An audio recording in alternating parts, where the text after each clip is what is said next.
자, 이제 셋째 시간 상가임대차 보호법 들어갑니다. 자, 상가임대차 보호법에서는 세 가지 위주로 정리를 하면 됩니다. 세 가지가 뭐냐면은 주택임대차 보호법에는 없는 내용이죠. 첫 번째가 일단 환산보증금. 환산보증금이라는 개념이 있습니다. 보증금액이 대통령령에서 정하고 있는 일정 금액 이하가 됐을 때 이 법이 적용되고, 자, 그리고 계약의 갱신 요구권. 자, 원래는 이제 상가임대차 보호법에서만 있는 특유의 제도였는데 이제 주택에도 추가가 됐죠. 그래도 여전히 그 중요도는 있다라고 볼 수 있겠습니다. 그리고 권리금 유정. 요 세 가지 위주로 정리하시면 됩니다. 자, 바로 문제 풀죠. 1번부터. 자, 상가건물임대차 보호법에 관한 설명으로 틀린 건데, 1번 공장이나 창고를 상품 제조와 더불어 영리 목적으로 하는 활동이 함께 이루어진다. 자, 일단 이 공장이나 창고기 때문에 원칙적으로는 상가임대차 보호법 적용을 못 받습니다. 원칙은. 자, 근데 현재 지문에서는 상품 제조와 더불어 영리 목적으로 하는 활동도 함께 이루어지고 있는 거죠. 이러면 영업을 하고 있는 거예요. 장사하고 있다는 거죠. 이러면 상임법 적용 대상이 될 수 있습니다. 보호받을 수 있어요. 2번 동법 적용되려면 사업자 등록 대상이 되는 상가 건물이어야 된다. 당연한 말이죠. 그래야 대항력을 가질 수 있지 않습니까? 자, 3번에 보증금 중 일정액 최우선 면제는 임대 건물가에게 3분의 1 범위 내에서 인정된다. 맞나요? 2분의 1입니다. 3분의 1이 아니고 2분의 1. 이거는 주택이든 상가든 다 똑같아요. 최우선 면제권 행사는 목적물가에게 2분의 1의 한도에서만 행사 가능합니다. 3번 정답. 자, 4번에 임차인의 차임 연체가 3기에 달하는 때에는 임대인은 계약을 해지할 수 있다. 그죠? 쫓겨나는 거죠. 주택은 2기고 상가는 3기입니다. 5번 갱신 요구권, 대항력 권리금 규정, 이 세 가지 같은 경우는, 그리고 3기 연체시 해지까지, 요 네 가지는 환산보증금 액수하고는 상관없이 싹 다 적용되는 것들이죠. 맞나요? 부자라고 해도 적용돼요. 부자라고 해도. 부자도 적용을 받습니다. 네. 자, 해서 정답은 3번이 되겠고요. 자, 다음 2번 문제 보겠습니다. 상가건물 임대차 보호법에 관한 설명 중 틀린 겁니다. 자, 1번에 원칙적으로 보증금 액수가 법률이 정한 환산보증금을 초과하지 않는 임대차 계약에 적용된다. 그죠? 근데 초과해도 적용되는 그 제도는 아까 위에서 확인해 봤습니다. 자, 이번에 법인에게도 적용되나 일시사용 임대차에는 적용하지 않는다. 주택임대차 보호법은 법인의 경우에 적용 안 되죠? 근데 상가임대차 보호법은 법인이라고 해도 다 적용받을 수 있습니다. 왜냐면 법인도 사업자 등록할 수 있거든요. 근데 일시사용은 주택이든 상가든 싹 다 적용 안 되죠. 따라서 2번은 맞는 질문. 자, 3번에 임차인이 임차 건물을 사실행위 그리고 영리활동을 함께 영위하고 있다. 이러면 상가임대차 보호법 적용받을 수 있고, 4번 사업자 등록은 대항력 우선 면제권 취득 요건이고 존속 요건이므로 배당 요구 종기까지 존속해야 되고, 사업자가 폐업했다가 다시 같은 상호로 사업자 등록을 하여도 애초에 대항력이 존속한다고 볼 수 없다. 맞나요? 폐업했다가 다시 사업자 등록했죠? 그럼 이전에 있었던 대항력은 없어지고 새롭게 대항력을 취득하게 된다 라고 해야죠. 따라서 맞는 지문이죠. 자, 5번 임차인이 사업자 등록 신청해서 등록금 교부받는 날에 이길 0시부터 대항력이 생긴다. 등록금 교부받은 날이 아니고 사업자 등록 신청 다음 날입니다. 신청 다음 날. 그러니까 등록 중 교부받은 이라는 이 표현이 없어져야 맞는 지문이겠죠. 정답은 5번이요. 3번 문제. 3번 문제. 상가건물임대차 보호법에 관한 설명 중 옳은 겁니다. 1번. 기간 정함이 없거나 기간을 2년 미만으로 정한 임대차는 기간 1년으로 본다. 아니요. 1년 미만으로 정했을 때 라고 해야 되겠죠. 최단 1년입니다. 자, 이번에 기간을 1년 미만으로 정한 경우 양 당사자는 그 기간이 유효함을 주장할 수 있다. 맞나요? 양 당사자가 아니라 임차인만 그 미만의 기간이 유효함을 주장할 수 있습니다. 자, 3번 묵시갱신된 경우 기간은 정함이 없는 것으로가 아니라 1년이라고 해야죠. 법정갱신 주택은 2년이 되고 상가는 1년이 됩니다.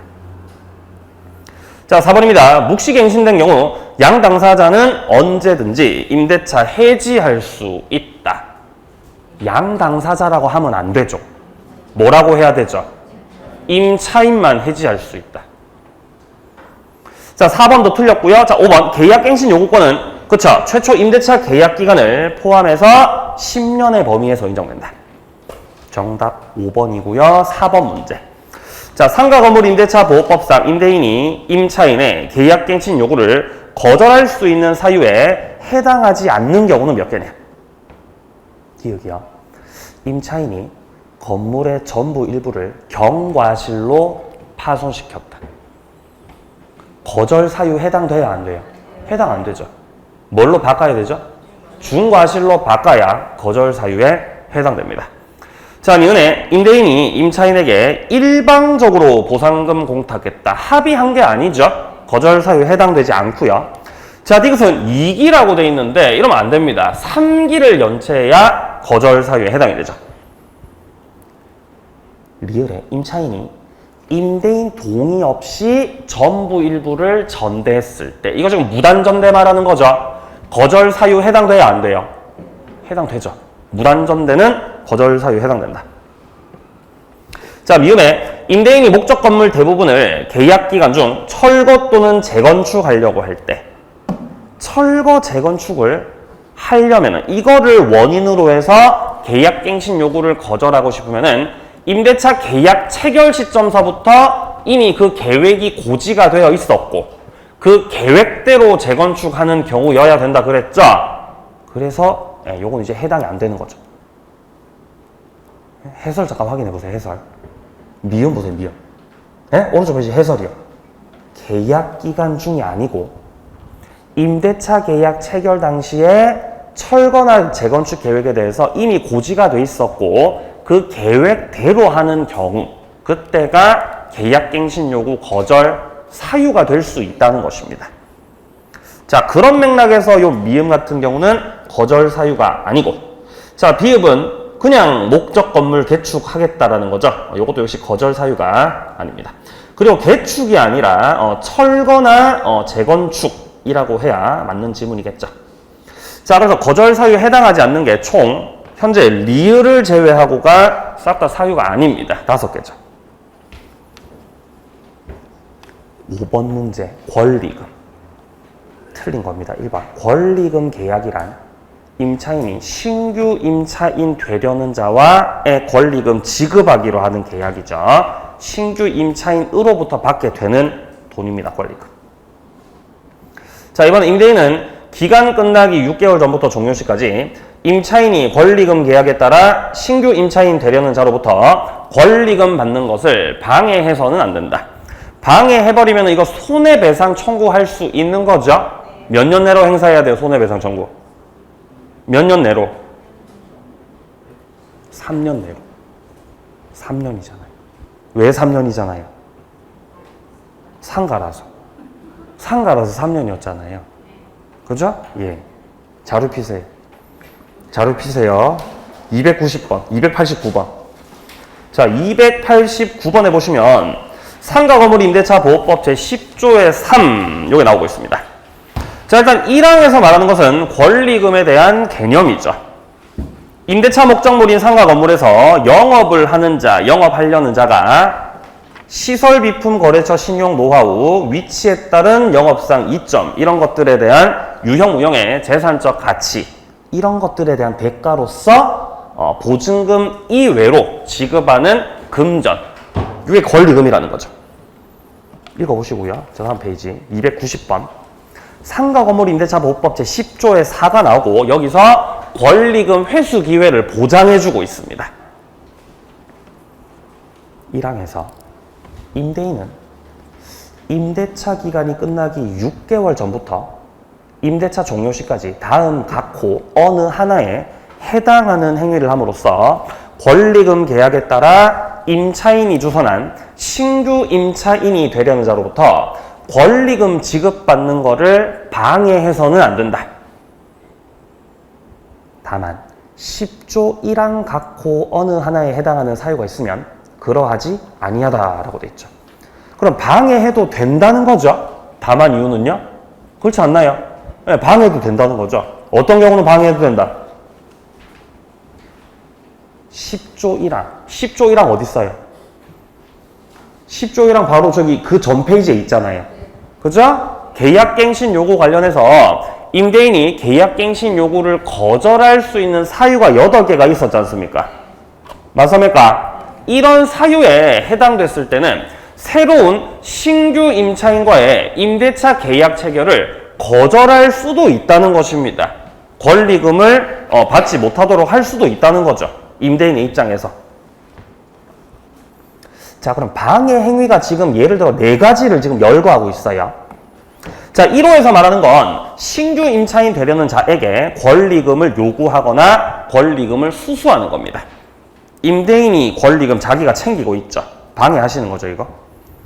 자, 그리고 2호 같은 경우는 임차인이 주선한 신규 임차인 되려는 자로 하여금 임차인에게 권리금 지급하지 못하게 하는 거.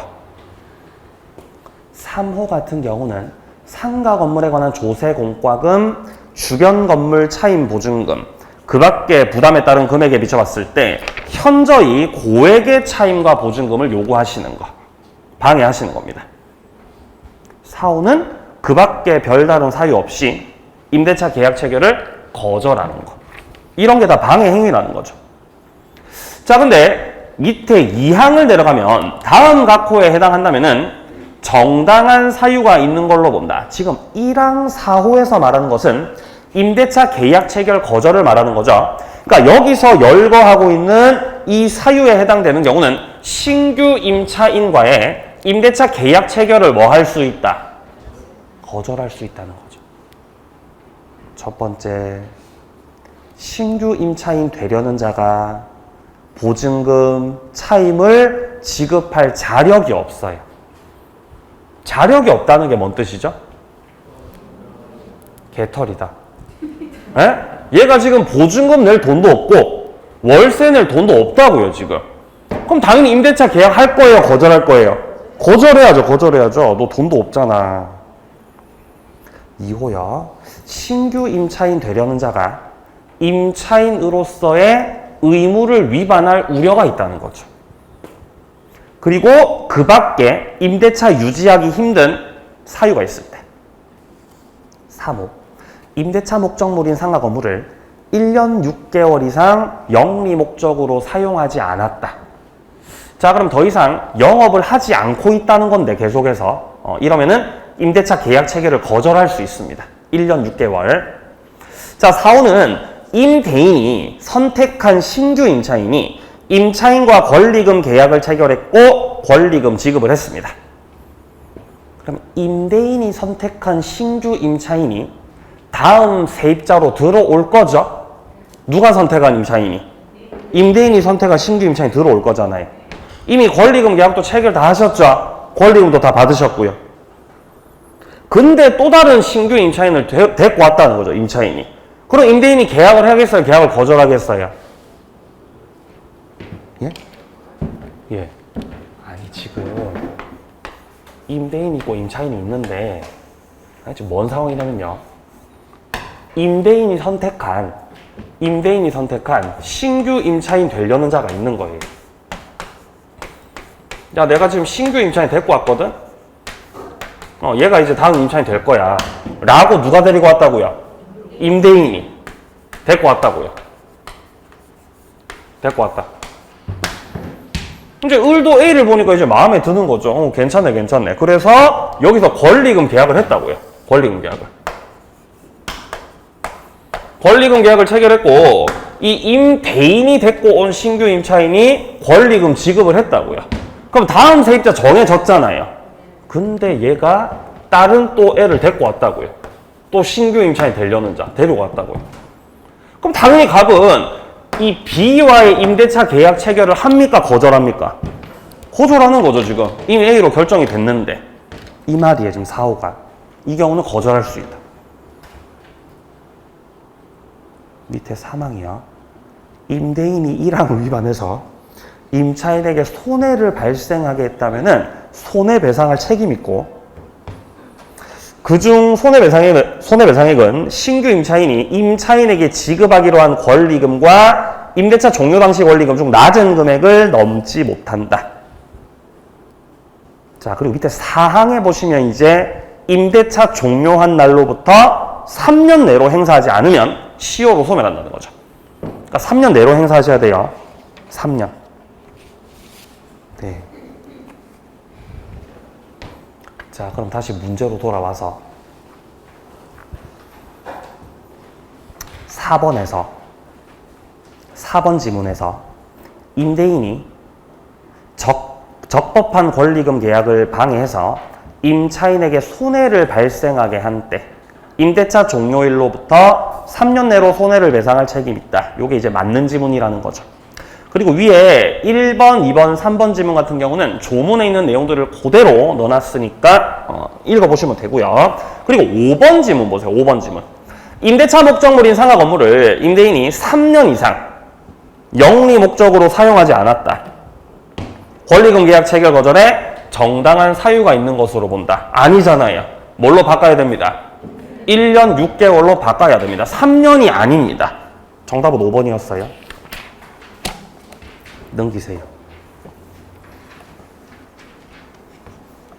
자, 6번 문제. 상가 건물 임대차 보호법상 권리금에 대한 내용으로 틀린 겁니다. 1번. 임차인이 주선한 신규 임차인 되려는 자로부터 임대인이 권리금 수수하시는 것, 권리금 계약 체결 당일이 방해하는 거죠. 2번. 임차인과 신규 임차인 되려는 자 사이에 반드시 권리금 계약을 체결하여야만 임대인이 손해배상 청구할 수 있는 것은 아니다. 권리금 계약을 체결해야 손해배상 청구할 수 있다. 그건 아니죠. 그죠? 권리금 계약 체결이 잘 안 됐거나 뭡니까? 신규 임차인과의 임대차 계약 체결을 정당한 사유 없이 거절했을 때 그때 이제 손해배상 청구할 수 있는 거지 않습니까? 자, 3번에 임대인이 정당한 사유 없이 임차인이 신규 임차인 되려는 자를 주선하더라도 그와 임대차 계약을 체결하지 않겠다는 의사를 표시했다. 이러면은 10조의 4, 1항, 4, 5에서 정한 권리금 계약의 거절 행위에 해당한다. 임대인이 자, 지금 임차인이 신규 임차인 되려는 자를 주선을 했죠. 근데 임대인은 임대차 계약을 체결하지 않겠다는 의사를 표시한 거예요. 만약에 정당한 사유가 있으면 괜찮지만 별 사유도 없이 임대차 계약 체결을 거절한다면은 이거는 권리금 수수하는 거 방해 행위에 해당될 수 있어요, 없어요? 해당될 수 있는 것입니다. 그 말을 하고 있는 거죠, 지금. 권리금 계약 거절 행위에 해당을 한다. 방해하시는 겁니다. 자, 4번에 계약갱신 요구 최대 기간을 지나서 더 이상 임차인이 계약갱신 요구권을 행사할 수 없는 경우입니다. 이때 임대인은 권리금 회수 기회 보호 의무를 부담한다. 갱신 요구 최대 기간이 몇 년이죠? 갱신 요구 최대 기간 10년이잖아요. 그 10년이 지났어요. 그 10년이 지나면 계약갱신 요구를 더 이상 할 수 없는 거죠. 권리금 못 받는 거예요? 갱신 요구 못 하는 거예요? 갱신 요구를 못 하는 거지. 권리금 회수 기회는 보장받습니다. 10년이 지나도. 별개 제도죠, 별개 제도. 5번. 임차인의 목적물 반환과 임대인의 권리금 회수 방해로 인한 손해배상 의무는 동시 이행 관계에 있다. 자, 임차인이 목적물을 반환하는 거 하고, 자, 갑이 임대인, 을이 임차인일 때 임차인 측에서 목적물을 반환하는 거. 자, 그리고 임대인 측에서는 보증금 빼줘야죠. 이 양자의 채무가 무슨 관계예요? 동시 이행 관계지 않습니까? 그죠? 이 양자의 채무가 동시행 관계. 자, 만약에 권리금 회수 기회를 보장시켜주지 않고 방해했다면은 이 임대인 측에서는 손해를 배상할 책임이 있죠. 손해배상할 채무. 손해를 배상할 채무하고 임차인이 목적물 반환하는 거하고는 이건 채무의 결련성이 없습니다. 자, 임차인의 목적물 반환 채무는 상가 임대차 계약이 종료됐기 때문에 임대차 종료로 인해서 지게 되는 채무인 것이고, 손해배상 채무는 권리금 회수기회 보장 관련된 그 법의 내용을 위반했기 때문에 값이 지는 거거든요. 그러니까 당연히 이 양자의 채무는 결련성 있다, 결련성 없다. 결련성 없어요. 동시 이행관계 아닙니다. 자, 그래서 5번 틀렸어요. 5번 정답이죠. 8번 문제. 옳지 못한 거. 1번. 임차인의 계약갱신 요구권은 최초 임대차 포함해서 10년. 그쵸. 자, 2번. 갱신 요구 최대 기간이 경과해서 더 이상 임차인이 계약갱신 요구권을 행사할 수가 없습니다. 자, 그러면 임대인의 재산권 행사 자유를 보호하기 위해서 임대인은 더 이상 권리금 회수기회 보호 의무를 부담하지 않는다라고 되어 있는데 부담을 하죠. 10년이 지났으니까 갱신 요구를 못하는 거지. 권리금은 보장받을 수 있습니다. 별개의 제도고요. 2번 정답. 자, 3번입니다. 임차인이 3기의 차임을 연체한 경우에 임대인은 임차인의 계약갱신 요구를 거절할 수 있고 권리금 회수기회 보호 의무를 부담하지 않는다. 그쵸? 그 사유에 해당됐을 때 8가지 중 1가지 사유에 해당됐을 때 권리금 회수기회도 보장되지 않는 것입니다. 자, 4번에 전체 임대차 기간을 초과하는지 여부와 무관하게 10조 4에서 정한 요건을 충족하면 임대인은 권리금 회수기회 보호 의무를 부담한다. 그러니까 10년이 지났다고 해도 갱신 요구를 못하는 경우라고 해도 권리금은 보장된다고 보장 안 된다고? 보장된다는 거죠. 5번. 임차 건물이 노후돼서 재건축을 이유로 임대인은 갱신 요구 거절할 수 있다. 그렇죠? 물론 계획이 고지가 됐고 고지된 대로 재건축을 하는 경우를 나야 되겠죠. 자, 정답은 2번이었어요. 넘기세요. 자, 9번 문제로 갑니다. 9번 문제. 옳은 것은? 자, 1번은 임차인이 상가 건물을 지금 경과실로 파손했지 않습니까? 그럼 갱신 요구 할 수 있고 할 수 없고? 할 수 있고. 경과실이니까. 임대인은 갱신 요구 거절할 수 없고 라고 해야죠. 왜냐하면 경과실이어서. 2번. 상가 건물에 가등기가 경료된 후 대항 요건 갖춘 임차인은 가등기에 기한 본등기 마친 건물 소유자에게 임대차 효력을 가지고 대항할 수 있다라고 되어 있는데요. 지금 이거 대항력 있는 상태입니까? 없는 상태입니까? 목적물에 가등기가 돼 있었어요. 소유권 이전에 가등기가 돼 있었다. 이런 상태에서 그 이후에 임차인이 들어온 거예요.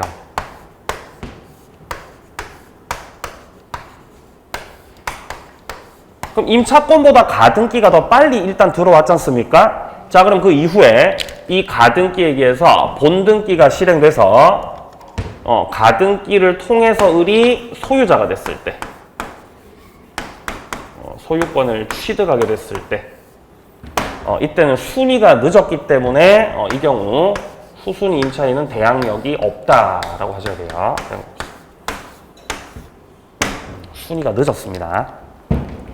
대항 못하고요. 자, 3번에 임차인이 상가 건물 교부받고 부가가치세법 등에 의한 사업자 등록 신청하면 등록 중 교부된 다음 날부터 제3자에 대한 대항력 생긴다라고 돼 있는데 그거 아니지 않습니까? 뭐라고 바꿔야 되죠? 신청 다음 날. 사업자 등록 신청 다음 날입니다. 4번. 임대인은 원칙적으로 임차인에게 권리금 반환 의무를 부담하지 않으나. 이까지 이거 맞는 말입니까? 임차인한테 권리금 반환 의무를 부담하나요? 아니잖아요. 누구한테 부담해요? 임대인이 부담하는 것이 아니라 임차인이 신규 임차인에 대해서 죄송합니다. 그게 아니죠. 신규 임차인이 기존 임차인에 대해서 권리금 줄 의무를 부담하는 거지 않습니까? 맞나요? 예, 바로 그거잖아요. 아니, 임대인이 있고 상가 임차인이 있고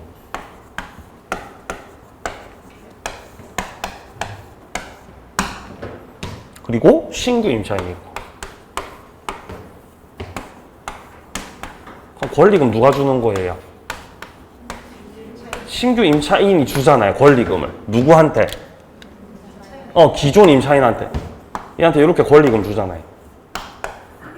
이렇게. 그죠? 그럼 권리금 줄 의무가 임대인한테 있는 거 없는 거? 없는 거죠. 임대인한테는요. 원칙적으로는 없어요. 근데 임대차가 종료되는 시점에 임대인이 재산적 가치를 양수했다. 그러니까 권리금을 받을 수 있는 뭔가 이것저것 설치했을 거 아닙니까? 그죠? 뭔가 이것저것 설치한 것들이 있을 것인데 이 설치한 것들을 임대인이 뭐 하셨다고요? 그대로 받으셨다고요. 임대인이 이것들을 받으셨기 때문에 그에 대한 대가로서 뭐를 줘야 되겠습니까? 네, 권리금 줘야 되겠죠. 이런 경우는 임대인 측에서 권리금을 줘야 하는 경우도 있는 것입니다. 재산적 가치를 양수했기 때문에 4번 정답이에요. 자, 5번 인도와 사업자 등록 요건 구비한 임차인이 폐업 신고했다가 다시 같은 상호 등록번호로 사업자 등록을 했다. 그럼 폐업했다가 다시 사업자 등록을 했으니까 다시 새롭게 대항력이 인정이 되는 거죠. 근데 지금 현재 이 5번 지문에서는 처음에 대항력이 유지가 된다라고 하니까 그건 아니죠. 틀렸죠. 4번 정답이죠. 11번 문제. 상가 건물 임차인의 우선 변제권에 관한 설명 중 틀린 거예요. 자, 1번 임차인이 우선 변제권 취득하기 위해서는 대항요건 갖추고 확정일자 받고 당연한 말이고요. 자, 그리고 2번 지문은 최우선 변제 말하는 거죠. 목적물 가액의 2분의 1 한도에서만 받을 수 있다.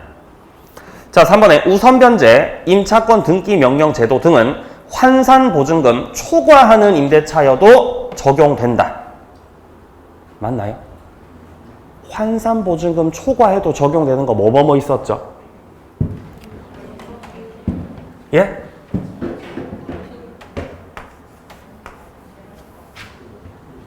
대항력. 그 다음 뭐 있었어요? 갱신 요구권. 그 다음에 권리금. 이 세 가지가 대표적이잖아요. 초과해도 적용되는 거. 그리고 임차인이 3기의 차임을 연체할 때 임대인이 해지할 수 있는 규정. 3기 연체 시 해지 규정. 이것들이 환산 보증금액이 대통령령에서 정하고 있는 기존의 금액을 초과하고 있는 경우에도 적용되는 내용들이죠. 지금 3번에 나오는 우선 변제권이나 임차권 등기 명령 제도 이런 것들은 환산 보증 금액을 초과하면 적용되지 않는 것들이에요. 3번 틀렸죠? 네. 네.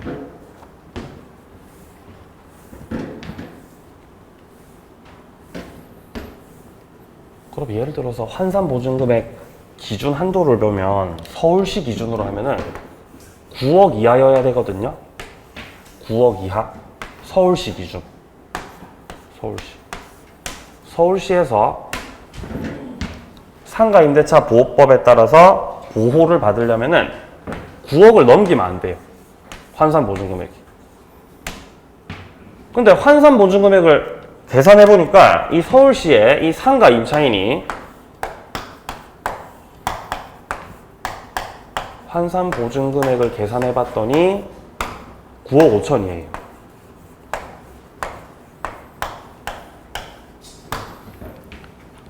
이러면은 상가 임대차 보호법이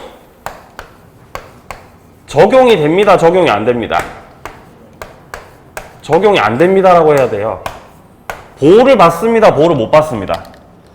보호를 못 받습니다. 왜 보호를 못 받습니다? 너는 부자니까.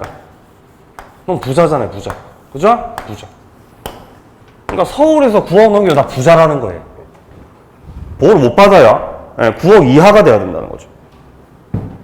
네. 자, 그럼 이때는 목적물이 경매됐을 때 상가가 경매되니까 안 된다. 우선 변제권 해서 우선 변제 받는다, 못 받는다? 못 받아요. 왜 못 받아요? 부자라서. 부자라서. 자, 그러면 보증금을 못 받아서 뭐 임차권 등기 명령 신청을 하겠다. 한다고 못 한다고? 못 한다고 등기 명령 신청도요. 부자니까. 보호를 못 받는다고요. 넘겨버리면. 뭐 최단기 보장, 최단기간. 최단기간이 보장이 될 수 있겠습니까? 안 돼요. 네. 근데 부자여도 초과를 해도 그래도 인정받을 수 있는 게 요거라고요. 대항력 갱신요구권 권리금이에요. 요거. 쫓겨나면 안 되니까 대항력은 인정을 해주겠다는 거죠. 그리고 갱신요구권이 임차인의 핵심, 영업권 보장할 수 있는 내용이기 때문에 갱신요구권도 인정이 되고 권리금 회수 기회도 보장을 해주겠다는 거죠. 넘겨도. 근데 3번 지문에서는 지금 우선 변제권과 임차권 등기 명령 제도를 말하고 있는 거죠. 환산 보증금을 초과했습니다. 이런 적용받지 못합니다. 이 제도들은. 3번 정답이죠. 자, 4번입니다. 임차권 등기 명령에 따른 임차권 등기 이후에는 임차인이 대항력권 상실하더라도 이미 취득했던 대항력 우선 변제권 상실되지 않고요. 자, 5번입니다. 임차인의 우선 변제권을 금융기관에서 승계했습니다. 근데 이 금융기관에서 우선 변제권 행사를 위해서 임대차를 갖다가 끝내버리겠다. 해지해버리겠다. 이러면 돼요, 안 돼요? 안 되잖아요. 그렇죠? 해지 못합니다. 해지 못해요. 자, 3번 정답이요. 넘기세요. 12번 문제. 2018년 1월 답은 선순위 권리자가 없는 을의 X 상가 건물을 보증금 1억 월차임 40만 원에 임차했습니다. 대항력권 갖추었고요. 확정일자 받으셨죠. 틀린 겁니다. 자, 그럼 현재 갑이 상가 임차인입니다. 자, 이번에 갑이 3기의 차임을 연체한 경우 을은 갑의 계약갱신 요구를 거절할 수 있다. 그죠? 3기 차임 연체는 거절 사유에 해당이 되는 거죠. 임대기간에 대해서 별도 약정 없으면 그 기간은 그쵸 1년이죠. 최단기가 1년입니다. 자, 3번입니다. 갑이 보증금 반환 청구 소송 확정 판결에 따라서 X 건물에 대한 경매를 신청합니다. 상가 비우고 경매 신청입니까? 상가 안 비우고 경매 신청입니까? 상가 안 비우고. 주택하고 똑같아요. 주택에서는 집 안 비우고 경매 신청. 상가에서는요? 상가 안 비우고 장사하면서 경매 신청. 그러니까 반대 의무의 이행 제공을 집행 개시 요건으로 한다, 요건으로 하지 않는다. 요건으로 하지 않는다. 근데 지금 갑의 건물명도 의무 이행이 집행 개시 요건이라고 돼 있죠? 땡, 틀린 거죠. 3번 정답입니다. 자, 4번입니다. 건물 환가 대금에서 보증금 우선 변제받기 위해서는 대항 요건이 배당 요구 종기까지 존속해야 된다.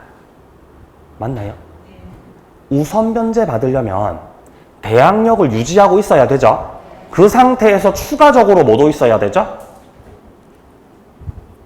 확정일자. 확정일자요. 네. 5번이요. 보증금이 전액 변제되지 않는 한 X 건물에 대한 경매가 실시되어 매각돼도 갑의 임차권은 존속한다. 이렇게 보증금이 전액 변제되지 않으면 임대차 계약 관계는 계속해서 유지가 되는 것입니다. 그러니까 목적물 양수인, 경락받은 자를 상대로 해가지고도 임차권 관계 존속을 주장할 수 있고 보증금에 대한 반환을 요구할 수 있습니다. 자, 정답은 3번이었고요. 넘기세요.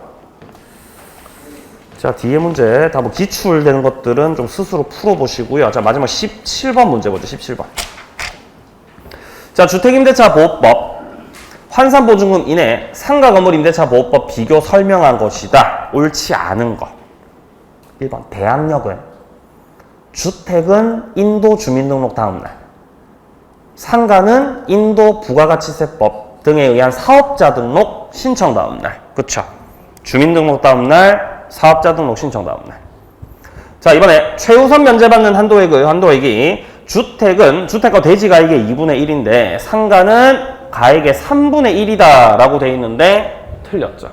2분의 1로 바뀌었어요. 둘 다 2분의 1이에요. 네. 그냥 3분의 1로 냅두지 맞죠? 그럼 더 쉬울 텐데. 그죠? 3. 근데 2분의 1이에요, 둘 다. 2번 정답. 자, 3번에 기간 약정하지 않은 경우와 법정갱신의 경우에 존속기간 주택은 2년, 상가는 1년이죠. 4번에 차임 보증금 증액할 때 증액 제한 둘 다 몇 프로? 둘 다 5%예요. 똑같습니다. 아니, 어제 학원에서 어떤 분이 이러시더라고요. 아니, 증액 제한이 있잖아, 증액 제한이. 네? 보증금 차임 증액 제한이 있잖아요. 제가 이게, 아니, 선생님, 주택하고, 주택임대차 보호법하고, 상가임대차 보호법하고 증액 제한 똑같다고 제가, 똑같다 그랬어요. 똑같다고. 그러니까 어떤 분이 와서 다르대요, 이게. 아니, 다르죠, 교수님, 다르죠. 네? 아니, 뭐 왜 다릅니까? 이렇게 하니까. 주택은, 선생님, 20분의 1이잖아요.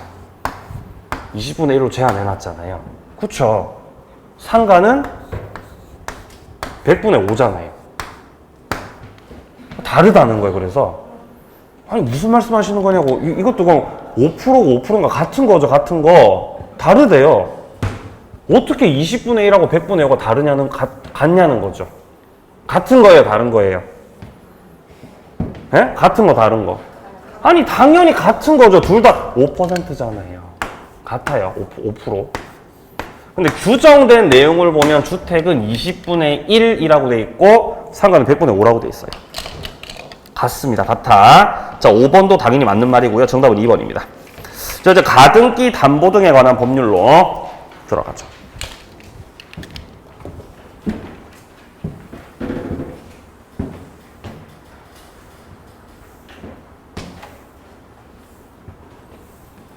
첫 번째, 적용 요건.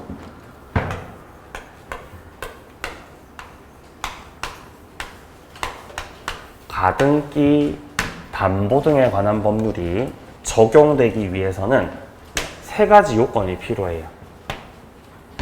첫 번째, 피담보 채권은 반드시 소비대차 채권이어야 한다. 이게 첫 번째 적용 요건입니다. 소비대차 채권일 것. 첫 번째 적용 요건. 두 번째, 차용액 및 이에 붙인 이자의 합산액.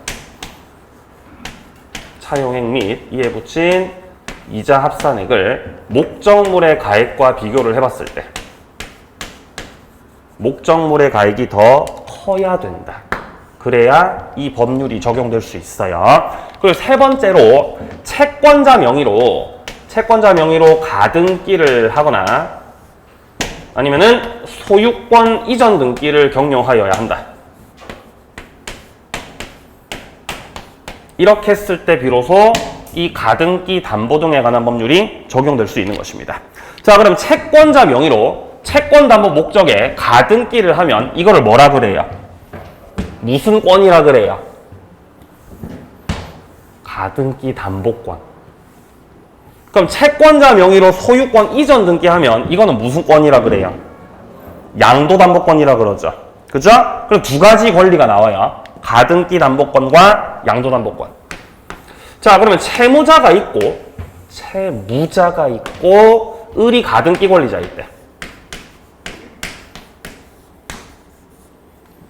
가등기 담보권자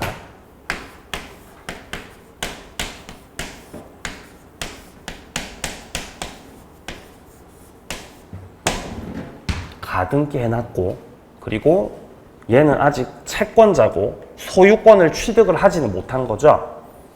자, 그리고 가등기 담보권은 채권자 명의로 가등기를 해 놓은 거지만 을이 만약에 가등기 담보권자가 아니라 양도 담보권자라면 양도 담보권자면은 등기를 뭐를 한다고요? 가등기가 아니라 소유권 이전 등기 한다고요. 네. 소유권 이전 등기. 자, 그래서 겉으로 봤을 때는 을 명의로 소유권 이전 등기가 돼 있으니까 소유자가 을로 보이겠죠? 근데 아직 청산 절차 거치지 않으면 여전히 누가 소유자다? 갑이 소유자예요, 갑이. 자, 그럼 여전히 갑이 소유자라는 것은 목적물에 대한 과실 수치도 누가 하는 것이다? 갑이 하는 것이다. 그러면 네가 소유자가 되고 싶으면 이 부동산의 소유권 취득을 하고 싶으면은 뭐를 거쳐라? 청산 절차. 청산 절차를 거쳐야 소유권을 취득할 수 있다. 청산 절차 몇 단계예요? 4단계죠? 첫 번째가 뭐예요? 실행통지. 두 번째, 청산 기간 2개월. 세 번째, 청산금 지급. 마지막, 본등기. 그죠? 그 4단계 거쳐야죠. 예. 자, 추가적인 것도 문제 풀면서 말씀드릴게요. 자, 2번 문제. 가등기 담보 등에 관한 법률이 적용되지 않는 경우를 모두 골라라. 기읍, 토지 매매 대금 채권 담보하기 위해서 채권자에게 가등기를 격려하였다. 이 법 적용됩니까? 적용 안 됩니까? 왜 안 되죠? 매매 대금 채권이어서. 이 법 적용되려면 소비대차 채권이어야만 됩니다. 이런 식의 뭐 매매 대금 채권이나 뭐 공사 대금 채권 이런 것들은 이 법률이 적용될 수 없는 거예요. 자, 니은입니다. 공사 대금 채권 담보를 위해서 가등기를 했다. 역시 소비대차 채권이 아니라 공사 대금 채권이어서 가담법 적용 대상에서 제외됩니다. 디귿. 선순위 저당권 설정된 채무자에게 2억을 빌려주고 채무자 소유 시가 5억의 집의 채권자 앞으로 가등기를 격려했다. 일단 2억을 빌려주고 라는 표현 나오죠. 이게 바로 소비대차 채권이라는 거예요. 꿔준 돈. 자, 그리고 목적 부동산 가액은 현재 5억입니다. 5억. 자, 목적물 가액은 5억인데 빌려준 돈은 얼마예요? 2억이잖아요. 근데 선순위의 저당권자 있죠?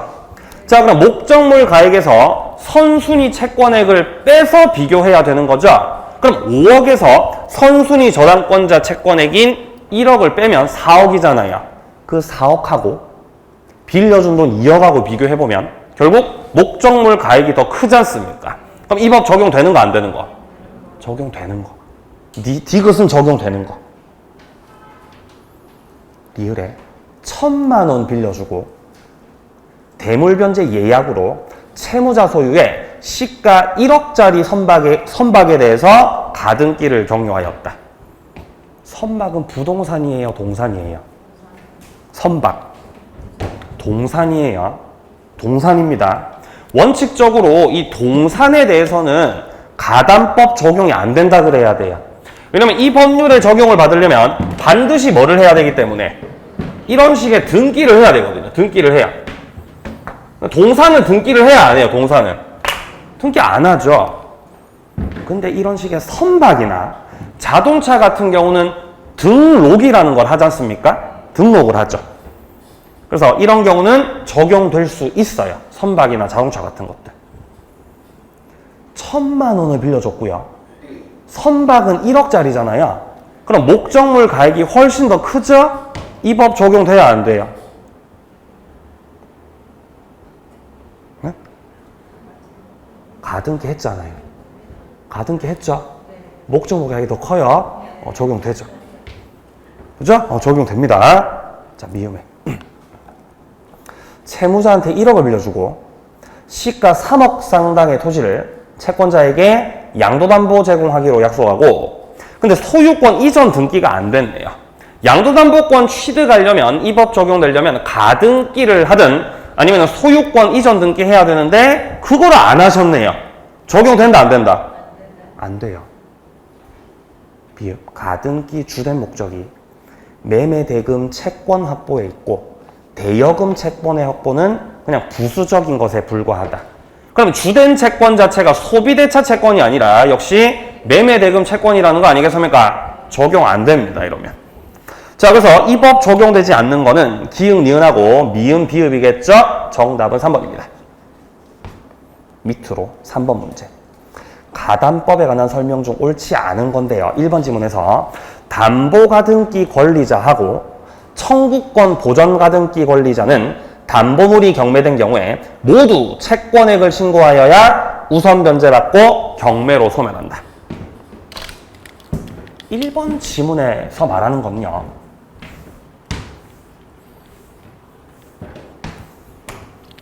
청구권 보전의 가등기. 청구권 보전의 가등기.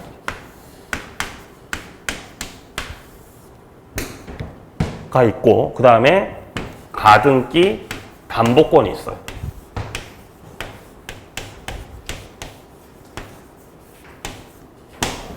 지금 우리가 보고 있는 게 가등기를 담보 목적으로 활용하는 가등기 담보권. 요거 말하는 거죠. 요거. 응? 요거는 이제 가담법에서 나오는 거죠. 그죠? 가등기 담보 등에 관한 법률. 가담법. 자, 근데 청구권 보전의 가등기라는 거. 순위 보존을 위해서 가등기를 해놨다가 나중에 본등기 하는 거. 이건 우리 어디 파트에서 했었어요? 물권 총론.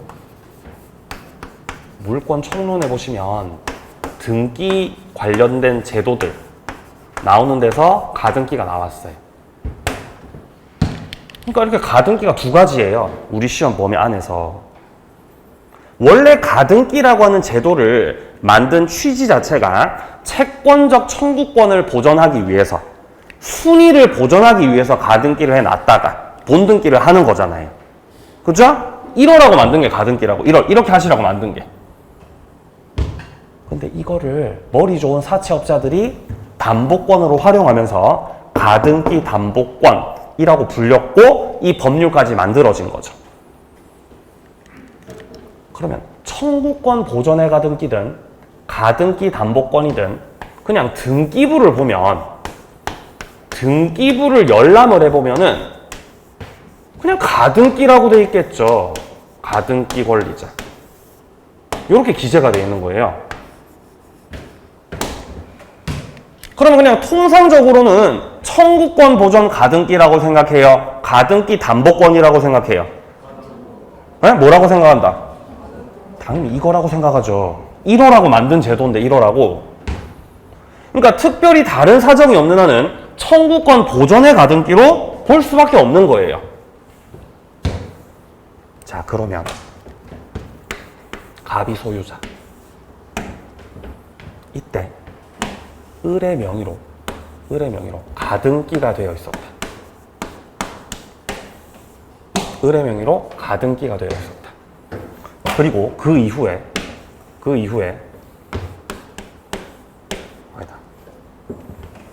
갑의 목적물에 예를 들어 병이 저당권자예요. 저당권이 설정돼 있었죠. 자, 근데 그 이후에 이 부동산에 을의 명의로 가등기가 딱 돼 있는 거예요. 그럼 이 가등기가 갑으로부터 부동산을 사면서 순위를 보존하려고 가등기를 해놓은 건지, 아니면 을이 갑한테 돈을 빌려주면서 담보 설정의 목적으로 가등기를 해놓은 건지를 알아요, 몰라요? 전혀 알 수가 없는 거예요. 왜냐면 등기부 열람하면 뭐라고만 돼 있으니까? 그냥 가등기라고만 돼 있으니까. 알 수가 없어요. 알 수가 없어. 나중에 경매가 딱 되면 일단 1순위 저당권자 병은 소멸하게 되고 목적물에 대해서 우선 변제권 행사를 하겠죠. 1순위니까요. 자, 근데 만약에 이 가등기가 저쪽 왼쪽에 있는 청구권 보존의 가등기다. 청구권 보존의 가등기 같은 경우는 목적물이 경매가 됐을 때 소멸한다, 소멸 안 한다? 소멸? 안 해요. 청구권 보존 가등기는 경락인한테까지 가등기 권리자로서 효력을 주장할 수 있습니다. 청구권 보존의 가등기라면. 자, 근데 만약에 이 가등기가 청구권 보존의 가등기가 아니고 야, 가등기 담보권이었다. 이렇게 돼버리면은 목적물 경매됐을 때 이 경우는 저당권과 효력이 동일해집니다. 저당권과 효력이 동일해져서 경매됐으니까 어떻게 되겠어요? 소멸하게 되겠죠. 그리고 2순위 담보권자로서 우선 변제를 받으시겠죠. 자, 그러니까 만약에 을이 담보권자로서 우선 변제권을 행사하고 싶으면 법원에다가 알려줘야 돼요. 법원에다가 빨리빨리 알려줘야 돼요. 나는 청구권 보존의 가등기가 아니라 뭐라는 걸? 담보권이라는 거 알려줘야 돼요. 소비대차 계약서 제출해야 되는 거예요. 이해되세요? 등기만 봐서 모르니까요. 잠깐만, 1번 질문에서 담보 가등기 권리자, 그러니까 가등기 담보권하고 청구권 보존의 가등기는 목적물이 경매된 경우에 모두 채권액을 신고해야 우선 변제받고 경매로 소멸한다. 채권액을 신고해서 우선 변제받고 경매로 소멸하게 되는 건 가등기 담보권일 때가 그런 거죠. 청구권 보존의 가등기는 여기에 해당 사항이 없다는 것입니다. 그래서 1번 틀렸어요. 그러니까 경매 들어가기 전까지는 안 밝혀져요. 경매가 딱 들어가야 딱 밝혀지는 거죠. 짜잔! 나 담보권이었지롱 이렇게 밝혀지는 거예요. 여러분의 그 점수도 안 밝혀지잖아요. 시험 칠 때까지는. 그 실체가 안 드러나다가 딱 시험이 딱 치러지면 이제 그때 딱 실체가 밝혀지는 거잖아요. 그런 것처럼. 아니, 어떤 분이 계속 저한테 찾아와서 어제 뭐 민법을 쳤는데 제가 80점을 받았습니다. 교수님 계속 이러시더라고요. 어떨 땐 뭐 90점 받았습니다. 뭐 이렇게 하면서. 근데 매주 그런다 생각해 보세요. 매주. 계속 와가지고. 그래서 제가 잘하시네요. 좀 대단하시나. 그것도 한두 번이지. 한 3달째고 3달째 계속. 근데 그분이 모의고사 칠 때 있죠, 학원에서. 그때는 거짓말처럼 그 시험지만 가지고 가신다는 거예요. 항상 혼자 시험을 치신다는 거죠. 그럼 그분의 실체, 그분의 실체가 아직 밝혀지지 않았다는 거예요. 그래서 그러니까 이제 그분이 이제 시험장에, 그러니까 시험 치는 날이 딱 되면은 이제 그게 이제 진실이었는지 아닌지가 밝혀지는 거예요. 이제 무슨 말인지 아시겠어요? 저는 그분을 믿습니다. 저는 그분을 믿는데 그분 주변에 이렇게 증언을 이렇게 들어보니까 아닌데 그분 뭐 지난번에 50점 받았던데 이런 식으로 이렇게 그런 얘기를 들은 적이 있어요, 제가. 과연 진실일지 뭐 그건 모르겠습니다, 저도. 자, 어쨌든 1번이 그래서 틀렸고 1번 정답이에요. 자, 이번에 담보 가등기인지 청구권 보존을 위한 가등기인지 이거는 등기부 기재를 통해 형식적으로 결정할 수는 없어요. 똑같이 가등기라고 돼 있으니까 당사자 의사 해석이 필요한 겁니다. 우리가 합의를 할 때 이걸 청구권 보존의 가등기로 하기로 한 건지 담보 목적의 가등기로 하기로 한 건지의 그 합의에 따라 결정된다는 거죠. 3번 채권자 아닌 제3자 명의로 가등기를 하는 거에 대해서 3자 간의 합의 그리고 특별한 사정이 있다. 그럼 제3자 명의의 가등기도 유효할 수 있습니다. 이건 저당권 때와 마찬가지입니다. 자, 4번에 가등기 담보권의 피담보 채권 범위는 저당권 피담보 채권 범위하고 완전 똑같아요. 원본, 이자, 위약금, 지연이자, 실행비용 이렇게 5가지 담보하는 거. 자, 5번에 담보 물건에 대한 담보 목적으로 소유권 이전 등기를 경유한 경우 담보물에 대한 과실수취권은 양도담보 설정자에게 있다. 맞나요? 담보 목적으로 소유권 이전 등기해 놨다는 거죠. 청산 절차 거치기 전까지는 아직 소유권 취득을 못한 거죠. 그럼 양도담보권자가 소유자다, 양도담보권 설정자가 소유자다. 양도담보권 설정자가 소유자다. 따라서 과실 취득은 누가 하는 것이다? 설정자가 하는 것이다. 그 말이지 않습니까? 정답 1번이죠. 자, 이제 본격적인 실행과 관련된 청산 절차와 관련된 내용은 좀 쉬었다가 이어서 풀어보겠습니다.